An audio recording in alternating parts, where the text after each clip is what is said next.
biegunka team. Loves being out at the gym, running, doing all that Jedziemy kind of stuff.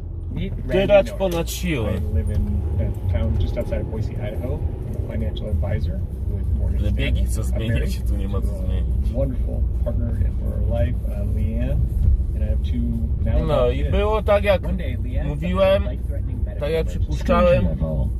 Napiłem się ziół i już nie czuję tak bólu, ale w ogóle praktycznie nie czuję tego zęba.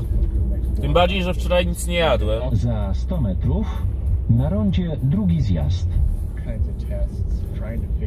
Ale trzeba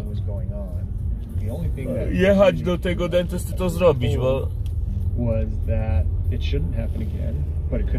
zioła ziołami, ale zęby trzeba mieć zdrowe. Za 150 metrów na rondzie drugi zjazd. Chociaż naprawdę te zioła działają tak mocno, że teoretycznie mógłbym nie robić tego zęba, bo jak piję zioła, to ja w zasadzie nie odczuwam jakiegoś dyskomfortu. Ale na pewno organizm to odczuwa. Zioła cały czas muszą zwalczać to zapalenie czy bakterie, co tam się robią.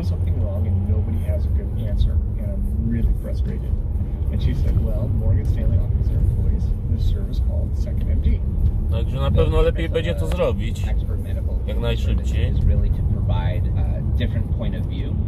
That can help avoid surgeries, potentially help save unnecessary doctor's visits, maybe identify an alternative diagnosis or treatment that hadn't been considered, especially when there's a major decision to be made. This is Dr. Dave Stark, Morgan Stanley's Chief Medical Officer. Fundamentally, the job of a Chief Medical Officer, or frankly the job of an HR benefits professional, is to develop and manage a portfolio of products and services to help families stay healthy, happy, and productive. That's what we did for Randy and his family.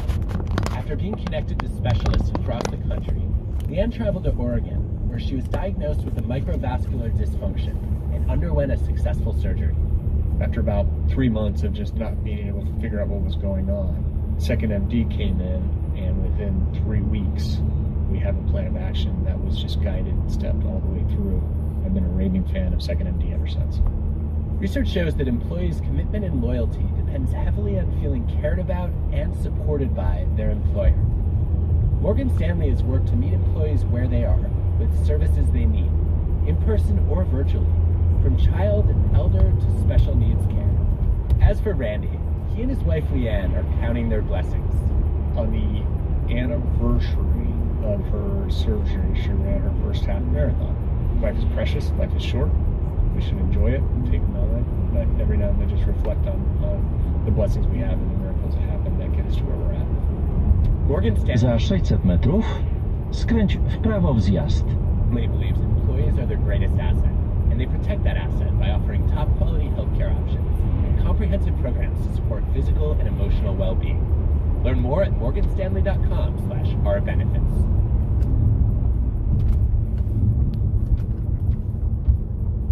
Did you know that by 2030, global emissions need to be cut roughly in half? Skręć w prawo w zjazd. Half, in order to keep the Earth from becoming a hot, lazy mess due to climate change. There is absolutely no way we can meet that goal without serious action from big companies. But how do these massive businesses begin to make real change?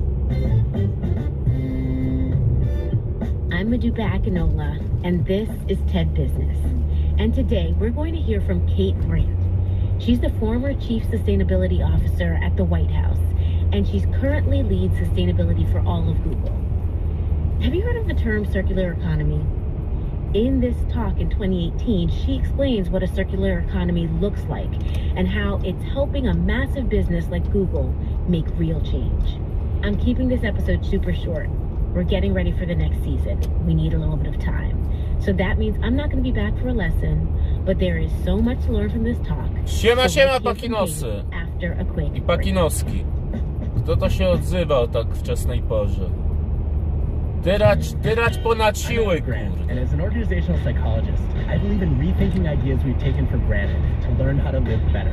In my new podcast, Rethink It, I ask today's greatest minds how they think and what assumptions we should all reconsider. Listen to Nie ma Rethink It lekko w wherever you get your Szwajcarii. podcasts. Trzeba Tech Business tyrać. is supported by the So What podcast from Boston Consulting Group. If you're tired of boring business experts who can't get to the point, this is the podcast for Ale you. jadę, w ogóle wcześniej sobie wyjechałem, żeby zajadę sobie na CPN na kawę ciepłą. You get a ton of knowledge, but Z in a automatu. more relaxed format. British journalist George I dopiero po Frost kawie se uncovers pojadę the do big roboty. new ideas that make up Czyli our najpierw w sumie jedziemy na CPN na kawę. technology to travel, and business to the human brain. Follow the So What from BCG wherever you find your podcast. Hi, this is Adam Grant, host of the TED podcast Work Life. This season, we worked with our sponsor Morgan Stanley to share amazing stories from their workplace. Stay tuned for a story from Erica, a single stay-at-home mom who found the support and confidence she needed to re-enter the workforce. Właśnie specjalnie sobie dzisiaj 40,000 searches go through Google. wcześniej wyjechałem, żeby na kawę sobie zajechać. 400 hours of video are uploaded to YouTube every minute. And that number, it is not slowing down. So whether it's search, Gmail, YouTube, all of Google's products are powered by a global network of data centers. Google owns and operates 14 data centers on 4 continents. And it's these data centers and the people who work in them that are really the ecosystem that makes Google tick. But of course, it's not just Google. It's Facebook, Amazon, Microsoft, Baidu, and others. The cloud and IT services, they're not immaterial. They are made possible by a global network of millions of data centers.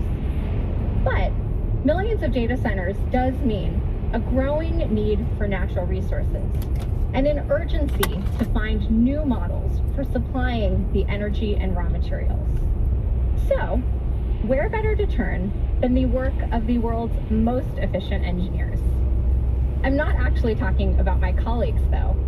I'm talking about the engineers in the natural world. You see, I grew up in Muir Beach, California, and I spent hours as a kid exploring the beautiful trails in the forest and the tide pools at the beach. And during my time in this coastal ecosystem, I learned something. The animals, plants, and microbes that make up what we think of as nature, they are the consummate engineers of the world. If you think about it, you have a tree. It grows in the forest from the light of the Wuj sun, Pablo. the nutrients in the soil. Wuj Pablo z Facebooka pisze: tam to są zarobki bomba. They begin to break that Wszędzie seed są back bombowe down zarobki. into the nutrients and soil that will generate new life. This is the genius of nature, the original circular economy. But what if we applied the same approach to our modern economy? What if, instead of a take, make, and waste model, we reused and repurposed and reborn everything for use again? But these questions, they are not just hypotheticals. They hold the key to our future. They have to. According to the most recent science, we have only 12 years left to make an unprecedented economy-wide shift, or we will have irreversibly damaged our planet. And so whether it was my time working on sustainability at the Pentagon, at the White House, and now as the sustainability officer at Google, I, like so many of my colleagues, have struggled to find a model that could address this massive challenge that we face truly at scale. But I now firmly believe what we need is a circular economy. And this has 3 principles. Design out waste, keep products and materials in use, and transition to renewable energy. And now, of course, this thinking is based in several existing schools of thought, like cradle to cradle, industrial symbiosis, and biomimicry. But what's really new is the economy in the circular economy, the focus on value creation. It's estimated that by applying these principles, we could see an additional $4.5 trillion of value by 2030. So, how might we apply this circular genius of nature within the high-tech industrial environment of a data center? Well, when you step inside of a data center, I think it's really the vastness that strikes you first. It's just in every way, this very curated machine space, it just feels a million miles from the dirt and decay and life of the natural world. But actually, if you think about it, it's really not all that different. It's still just a system with inputs and outputs, just like a coastal forest. And in this system, the biggest input is energy. Last year, Google used 8 million megawatt hours of energy. That could power the city of Atlanta for a year. And this is just Google. The system is hardware, mostly in the form of servers. And these are made up of raw materials like tin, gold, and cobalt. And interestingly, between 2011 and 2016, because of a focus on efficiency, data centers across the US, their energy use, it held almost flat, in spite of a really big uptick in the need for computing power. And we have seen the same trend at Google. But a few years ago, we really became concerned that we were seeing a bit of a plateau. So we really wanted to ramp up how we were designing out energy waste. And so we did this by applying machine learning to the cooling system in the data center. And we got a 30% increase in efficiency in an already highly optimized system. And basically the way that we did this was the team took historical sensor data on things like power, pumps, Fajnie, nikogo na drodze nie ma and then they prawie. created an AI-powered efficiency recommendation system. But even so, we still need a lot of energy. And so we are committed to matching 100% of the energy that we do use. Bo jadę with trochę renewable wcześniej, to sources, jeszcze neutralizing all of the jeszcze ludzie śpią. associated with our operations. Jak jadę normalnie tak na 7 do roboty, to jest pełno aut, a teraz And so jeszcze last year, this meant that we bought 3 gigawatts of wind and solar. Jeszcze ludzie That śpią. is more than enough than what it takes to power the city of San Francisco for a whole year. And a circular data center ecosystem, it also means we have to keep our products and our materials in use. So we're taking components from old servers and we're keeping them in our new machines. And then we're remanufacturing new servers out of components from old ones. And then when we have hardware that's left over that we don't need anymore, we can wipe it clean, we can sell it on secondary markets. A jednak to się Last year jest. we did this with 2.1 million units, and we saved hundreds of millions of dollars. So you might be saying to yourself, this sounds kind of obvious. But interestingly, no one else in the data center industry is applying this circular approach at scale. Ale cimno już strasznie. But certainly, Wcześniej jak jeździłem do roboty, to jeszcze było jasno, kurde. A teraz to już egipskie ciemności. In how they harvest raw materials and in how they manufacture their products. Or there's Walmart, who's committed to 100% renewable energy through multiple kinds of energy and through working with utilities and other partners. And then you have Renault, the auto manufacturer. They are keeping products and materials in use, and along the way, they're generating €500 million of new revenue by remanufacturing and recycling auto parts. But the work of just a few companies, this is not nearly enough. To make the kind of unprecedented change we need to in the next 12 years, we must redesign everything. We need to make it easy for people to have a positive impact. So in this circular world of the future, almost no new raw materials are mined. Carbon emissions, they're brought to almost zero, and there are no more landfills. So for this to work, we need to design waste out of all of our systems. And so that means that a lot of products, they're going to become a service or they might be rented. So if you think about things like your car, your home appliances, your electronic devices, these will be leased. Then when you're done, you can turn them back in, they can be reused and remanufactured. Almost no new raw materials needed. Or you think about clothes and shoes. These can be rented for a season. You turn them back in, get a fresh wardrobe. Połączenie GPS zostało zerwane. Then when they get worn out, they can go back to the designer. The fibers can be reused. And then think about something like shampoo or cereal. This will be a subscription. It will come in a durable bottle or a container. And then when it's empty, you'll send it back in. You'll get your next refill. But for this to work, we need to really design products to be kept in use. And so this means that durable goods, they have to be truly durable, easily repaired, upgraded, and remanufactured. And then in the built environment, this is going to become very flexible.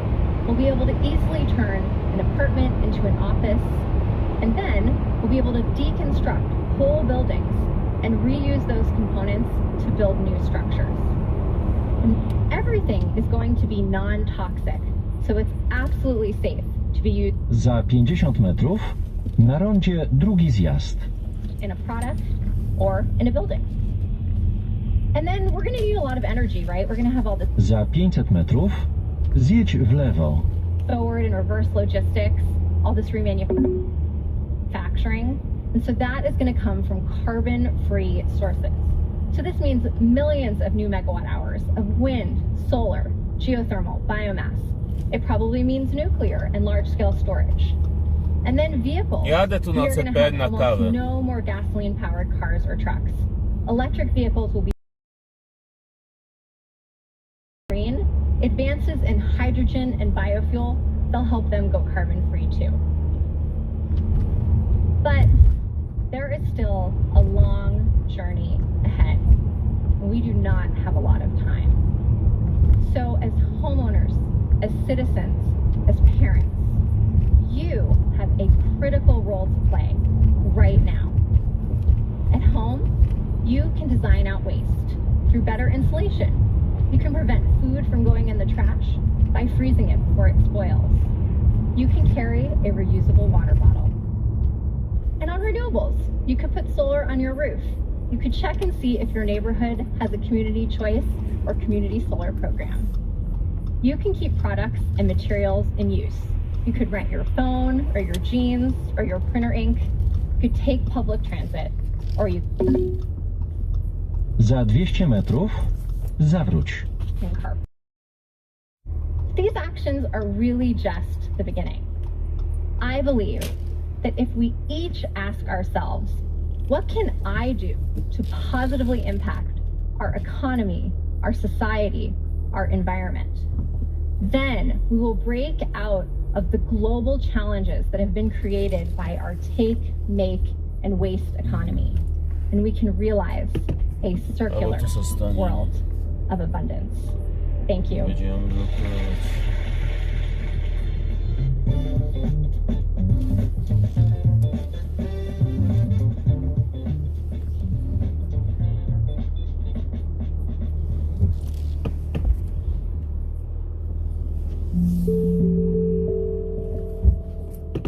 I'm a Korean American immigrant and come from modest beginnings, and my amazing parents worked Zaraz do hard was wrócę. to make ends meet and to put me through some really great education. A So wy se I posłuchajcie, tu wanted to podcast. contribute my share, and to the extent I could give back.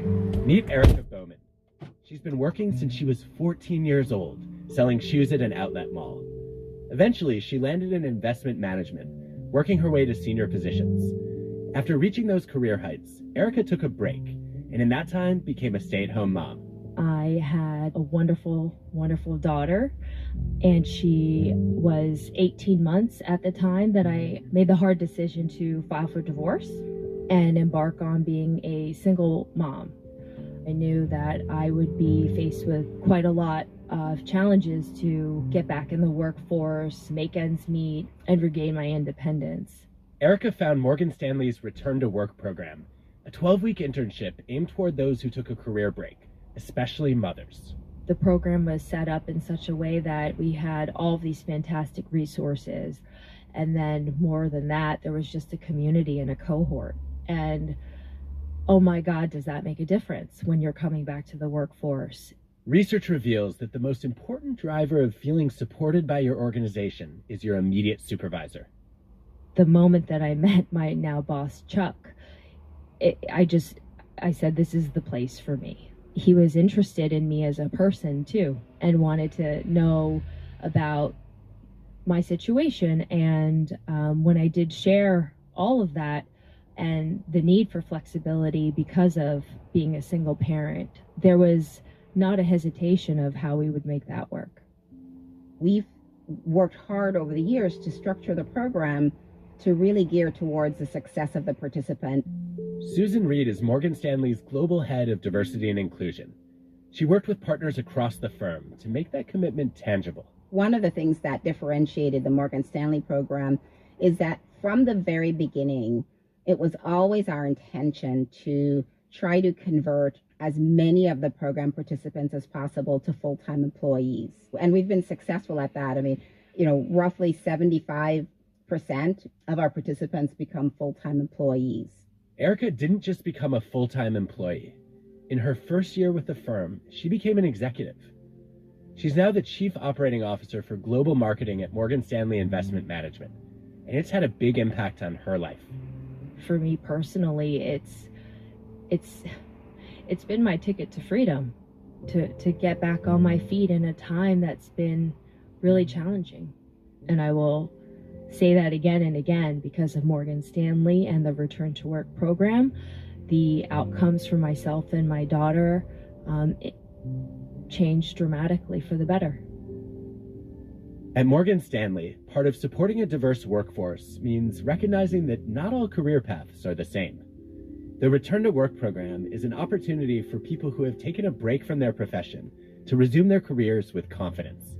Learn more at morganstanley.com/return to work.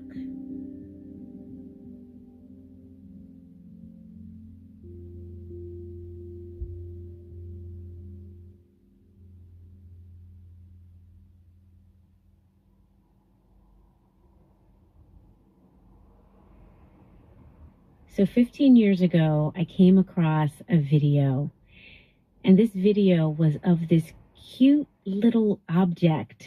It was a metal object, and it was a robot. It had these big blue eyes, bushy brows, red Play-Doh looking lips, weird kind of animal looking ears.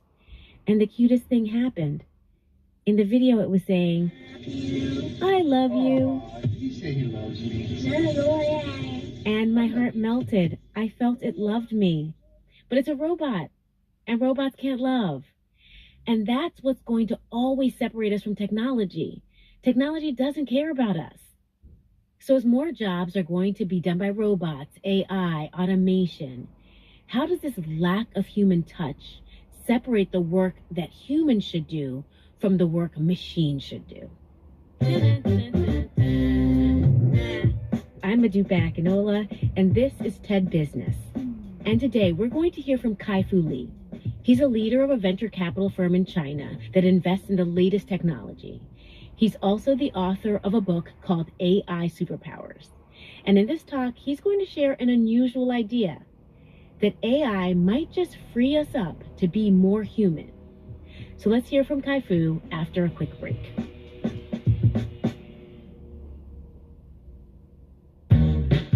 I'm Adam Grant, and as an organizational psychologist, I believe in rethinking ideas we've taken for granted to learn how to live better. In my new podcast, Rethinking, I ask today's greatest minds how they think and what assumptions we should all reconsider. Listen to Rethinking wherever you get your podcasts. TED Business is supported by the So What podcast from Boston Consulting Group. If you're tired of boring business experts who can't get to the point, this is the podcast for you. Think of it like chatting with a keynote speaker after their speech. You get a ton of knowledge, but in a more relaxed format. British journalist Georgie Frost uncovers the big new ideas that make up our world, from climate to kitchens, technology to travel, and business to the human brain. Follow the So What from BCG wherever you find your podcasts. Hi, this is Adam Grant, host of the TED podcast Work Life.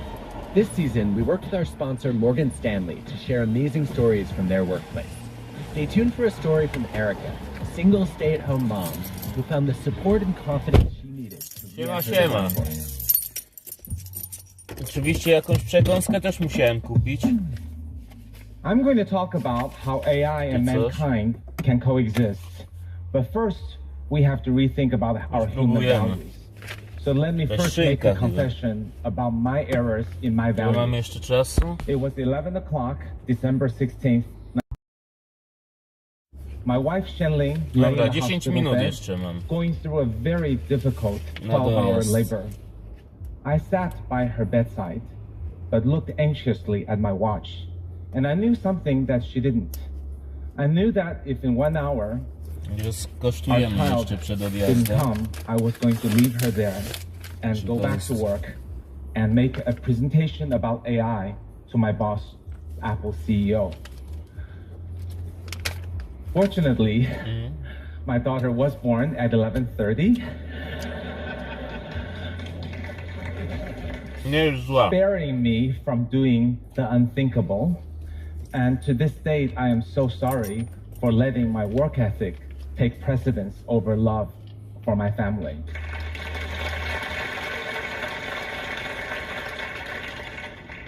My AI talk, however, went off brilliantly.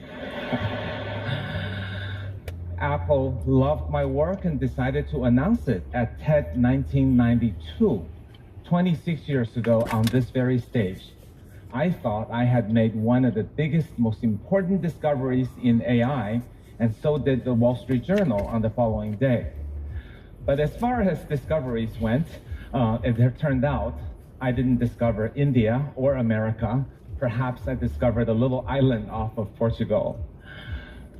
But the AI era of discovery continued, and more scientists poured their souls into it. About 10 years ago, the grand AI discovery was made by 3 North American scientists, and it's known as deep learning. Deep learning is a technology that can take a huge amount of data within one single domain and learn to predict or decide at superhuman accuracy. For example, if we show the deep learning network a massive number of food photos, it can recognize food. Or if we show that many pictures and videos and sensor data from driving on the highway, it can actually drive a car as well as a human being on the highway. So deep learning has become the core in the era of AI discovery.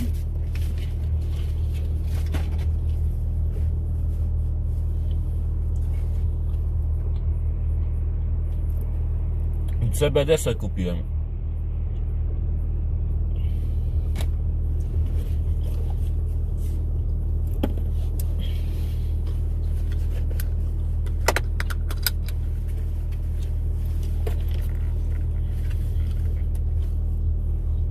Już czemu się wyłączyło?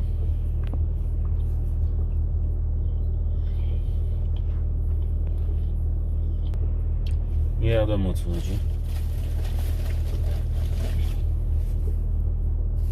Włączone.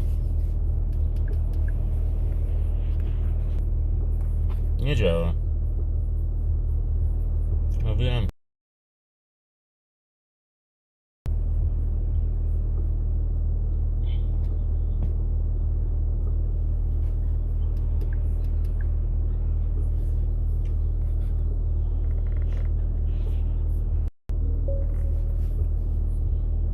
Organizational psychologist. I believe in rethinking ideas we've taken for granted to learn how to live better.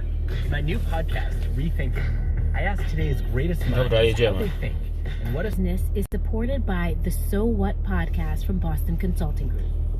If you're tired of boring business experts who can't get to the point, this is the podcast for you. Think of it like chatting with a keynote speaker after their speech. You get a ton of knowledge, but in a more relaxed format. British journalist Georgie Frost uncovers the big new ideas that make up our world, from climate to kitchens, technology to travel, and business to the human brain. What from BCG, wherever you find your podcast. Hi, this is Adam Gray, and host of the TED podcast Work Life. This season, we worked with our sponsor Morgan Stanley to share amazing stories from their workplace. Stay tuned for a story from Erica, a single stay-at-home mom who found the support and confidence she needed to re-enter the workforce.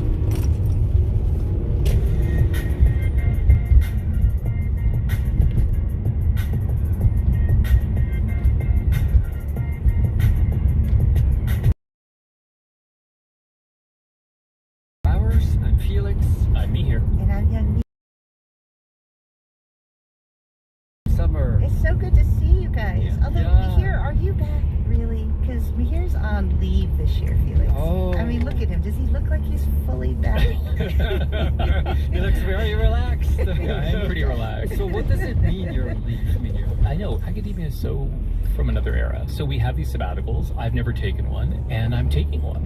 It means that my formal teaching is not happening, and it's a chance to restore oneself, experiment, learn, lots of great stuff. So I'm really looking forward to it. Wonderful. And you both have been like... Because you envision yourself having all of this time, but it goes by very quickly. In that sense, it is like vacation, right? Where you think, oh my God, 2 weeks, and then 2 weeks goes by before you know it. Yeah. Or like the summer that just flew by, didn't it? Yeah.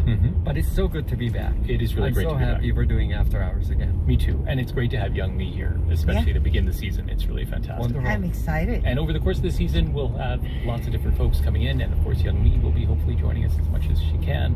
But we're really looking forward to another season. It's going to be so fun. And so we brought some provocative questions today. Yeah. Young me, what'd you bring? Well, I brought a couple. I'll share with you my first one. My first provocative question is, are we witnessing the slow death of Facebook? Ooh, that's a good one. And do you like the dramatic way I said it also? Yeah.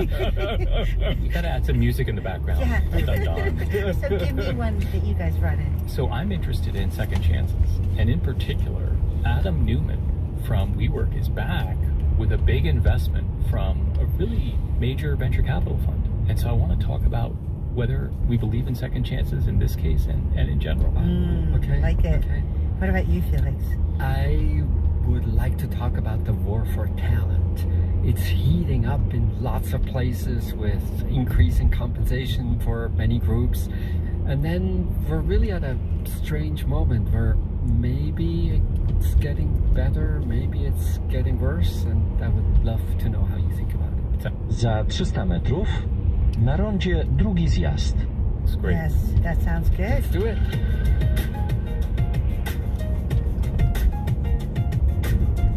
All right, young me.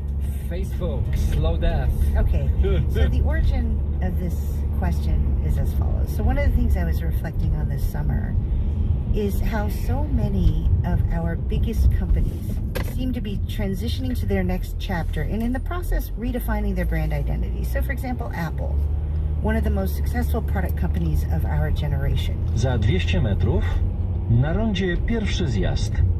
Is well into its evolution into a full-fledged product and services company with a much more expansive brand identity. Amazon has redefined its identity from just being e-commerce for everyday goods. It's now pushing into healthcare and entertainment.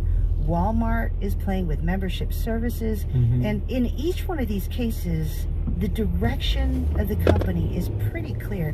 Now, whether or not they'll succeed, of course, is another story, but you have a sense of where they're going and what they're doing. Right. And then there's Facebook.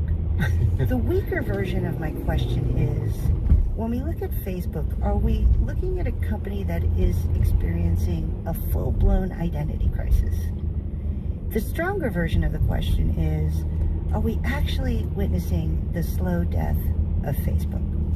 One angle that I find particularly interesting is just how strong reactions are to the slightest change in economics. You might remember this summer, I think the number of monthly active users fell by 0.1%. And it wipes billions off of the balance sheet. And you go like, how can that be? What's going on? And I think what we're seeing in these strong market reactions is exactly your sense, young me, that even though the numbers look okay today, something has fundamentally changed. The kind of enthusiasm that Facebook experienced for a very long time, just the astonishing global growth. I mean, 1/3 of humanity is on Facebook even today, but somehow there's no imagination. I find the metaverse announcements so dull, so uninspiring, lacking any substance that will get your pulse racing. And I think we see it in these reactions that there's just deep uncertainty and frankly deep skepticism about what the future will bring for Meta and Facebook. Yeah, I think, young me, to your question and to your comments, Felix, I think it's a coherent strategy. I just think it's a wrong one. Even worse. Meaning, I think it's a big bet on the metaverse. $10 to $15 billion of losses a year right now, which people are feeling really kind of worried about and thinking about. Why is that maybe coherent? Well, you need a game changer. The Facebook property itself, I think, is in secular decline for all kinds of reasons, because of TikTok, because of its overall maturity. And you need a competing operating system because you don't want to be under Apple and Google's thumb anymore. So I think it's coherent. It just, I think, happens to be wrong, which is I don't think it's going to deliver what we expect it to deliver and what it's being promised to deliver. Even the original versions of it that Zuckerberg's been trotting out there, I mean, they look really amateurish. Yeah. So I guess I think it's coherent but wrong. Does that make sense, Young? It does. And I think listening to both of you guys speak, it occurs to me that one of the things I think gives us confidence when we see a company transitioning to its next chapter is a sense that they continue to take care of the core. Right. So you look at Apple. Apple is transitioning, but they continue to take care of the core. Mm-hmm. Similarly with Amazon, you have a sense that the core remains strong. With Facebook, I think two things make me very uncomfortable with the state of play right now. One is there is a sense that the core is not as healthy, even as its financials might make it seem. Right. The landscape for advertising, it's become very clear, is about to shift in a very, very dramatic way. At any given point in the economy, there are only so many advertising dollars to go around. Right. So if you think about what's on the horizon for Facebook, at least 3 huge media powerhouses are now going to be selling advertising slots. Netflix, Disney, and HBO. Yeah. This is a huge deal for those 3 companies, of course. Za 400 metrów na rondzie drugi zjazd.